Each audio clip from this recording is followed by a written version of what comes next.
Pops here with a quick video blog. Trying out a new format tonight. I have a lot of ideas in my head right now, and getting them all typed out just isn't happening.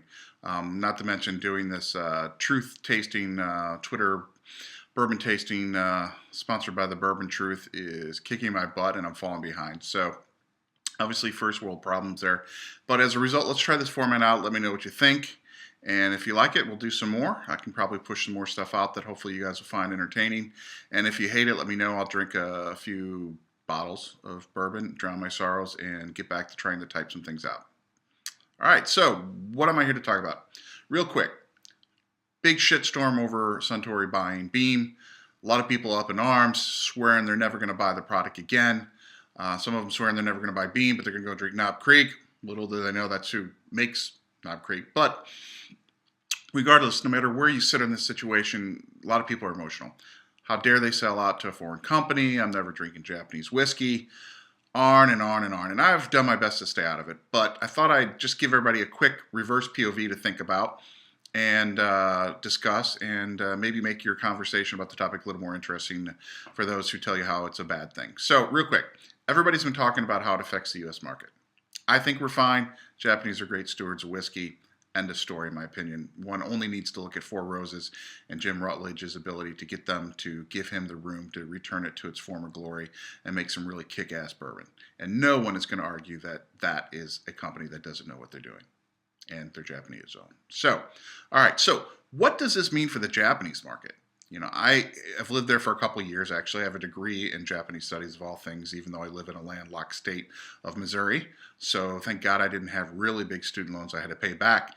But anyway, I think looking at that drinking market, you know, they have a lot of products in the market that are RTDs, ready to drinks, things in a can, things they call chuhai, which is basically shochu with fruit juice or soda, 5-6% alcohol, made for the younger market, especially women.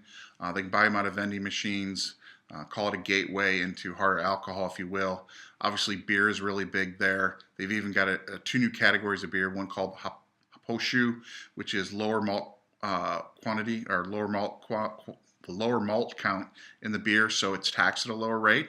And then they even have something called third beer, which is made with things like pea or soy protein instead of malt, which gets even a lower tax rate. So some interesting things happen there. So imagine now Beam's able to bring back to the Japanese market in mass things like Red Stag and maple flavored Knob Creek, things of that nature, and then even push them forward in some of the RTD packaging and cans mixed with cola, much like Jim Beam and Coke is in a can already down in Australia. So I think there's some interesting things for that market, and then obviously the longer term view is what does that allow them to do in the U.S. market. So if they're able to boost production, not have to use as aged whiskey for those products, that boosts revenue and profits, which allows for innovation in some of the other areas, especially when they have to carry the load of more aged bourbons for a more discerning bourbon drinker. So just a different POV to think about, something that maybe you didn't even know about.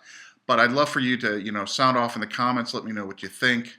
Obviously, there's lots of room in the market, but emotions are going to be what they are, so you're going to love or hate the fact that it's happening.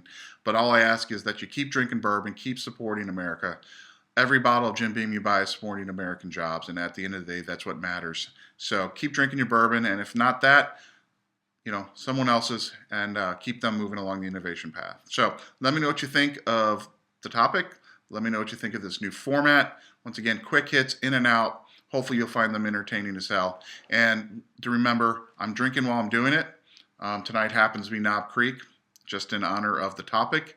But you never know what'll turn up. And obviously, feel free to contact me on Twitter and let me know what you're up to. So, cheers.